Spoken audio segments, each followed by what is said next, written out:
So in our previous class, we discussed about gravimetric analysis, which is an analytical technique for trying to identify what an unknown soluble salt is. The technique being you dissolve the salt in water, okay, the unknown salt, and then add with it another soluble salt, and what happens is a precipitation reaction in which you get a precipitate, and you know what the precipitate is, and based on the molar mass of the precipitate, you actually are able to calculate for the number of moles of the unknown solid, okay, or the unknown salt, and then from there determine its molar mass. Now the same thing can be done if you have unknown aqueous solutions. Let's say, for example, if you're trying to figure out how much percent of acetic acid is in vinegar. The technique, however, that's done is, of course, since it's an aqueous solution, volumetric, okay, and it's by this technique called titration. So here, you are reacting either an acid or a base of a measured volume of known concentration into a solution containing the substance that you're trying to analyze.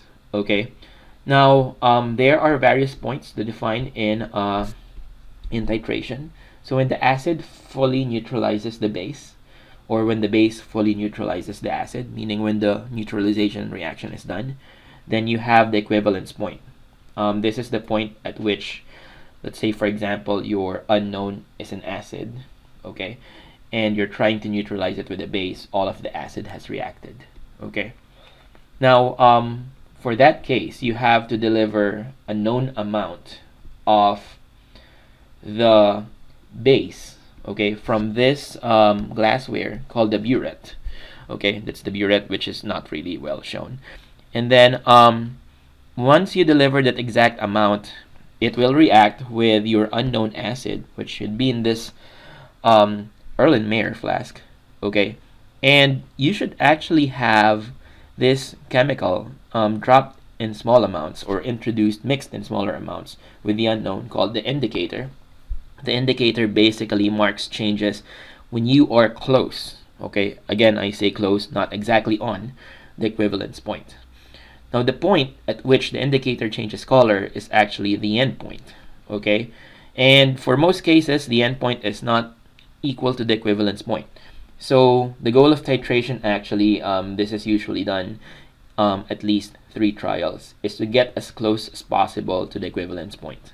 Okay, you probably have done titration in high school with phenolphthalein, but yeah, that's basically the goal, to make sure that the endpoint estimates the equivalence point, and that's from there you can calculate how much, let's say, for example, again, percent acetic acid and vinegar, how much there are in solution.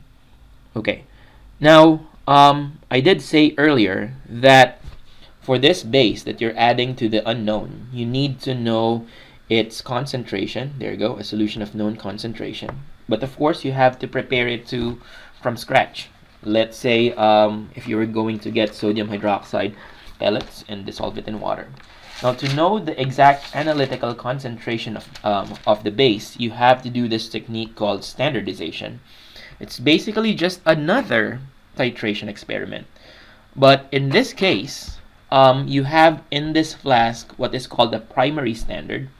Okay, a primary standard, which is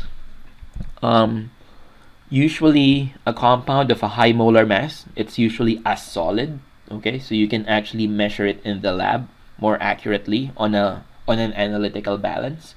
Okay, and from there you can accurately determine its molar mass. The problem with volumetric glassware is that their error values are very high compared to, well, analytical balances. That's why standardization is used prior to the actual analysis of the unknown. You need to determine exactly with, I guess, as much significant figures as you want what the concentration is of the base in the burette.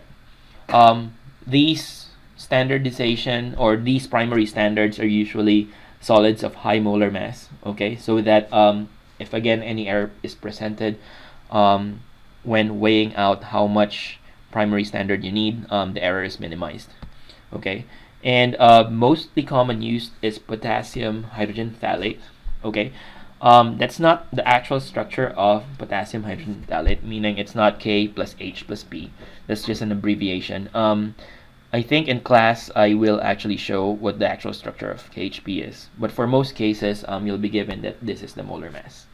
Okay, now notice that that molar mass is really high, I guess compared to sodium hydroxide, which is 40, or hydrochloric acid, which is around 37. Okay, but we're gonna work on this problem tomorrow to appreciate as well how the process of standardization is also done, which is again just another acid-base reaction. What they want to work on is this problem which follows. Similar to gravimetric analysis, if you have an unknown liquid, okay, or an unknown acid or base in particular, if you have an unknown acid, you can titrate it against a standardized concentration of sodium hydroxide, and then from there determine what the molar mass of the unknown acid is. I made some changes, by the way, to this slide. That's 0.256 molar, just to make it more realistic. Because if it's 0.0256 molar, we're gonna get a molar mass around the thousands, and that's almost the molar mass of a protein. Okay, not that it's not gonna be not that it's not gonna work if it has a molar mass of 1000, but I just want to emphasize that you can actually use this technique if you're working with small molecules. Okay, so you have a sample of unknown organic acid, and it is titrated with standardized sodium hydroxide. Calculate the molar mass of HA, knowing that the acid reacts with 33.78 ml of that much sodium hydroxide.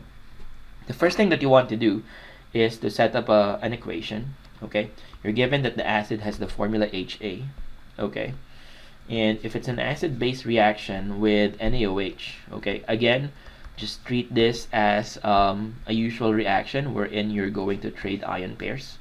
Okay, now here you're sure that since H can only be H plus, so A should be A minus. Okay, so that when you trade ion pairs, A goes with Na, and then OH goes with H. Okay, so that actually produces H2O liquid, okay, plus sodium A, which let's just say is aqueous just because it is a sodium salt.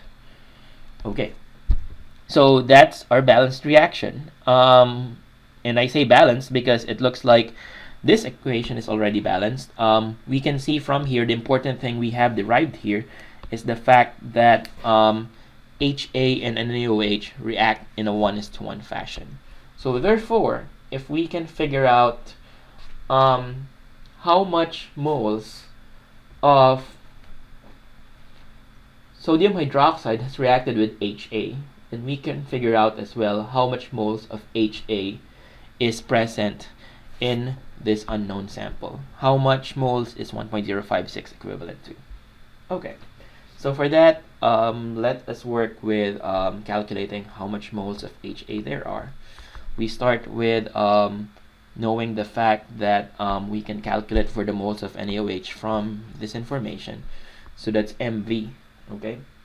Keeping in mind to convert 33.78 ml to liters. So that's 0.03378 liters, okay, times 0.256, the molarity, moles of NaOH per liter of solution.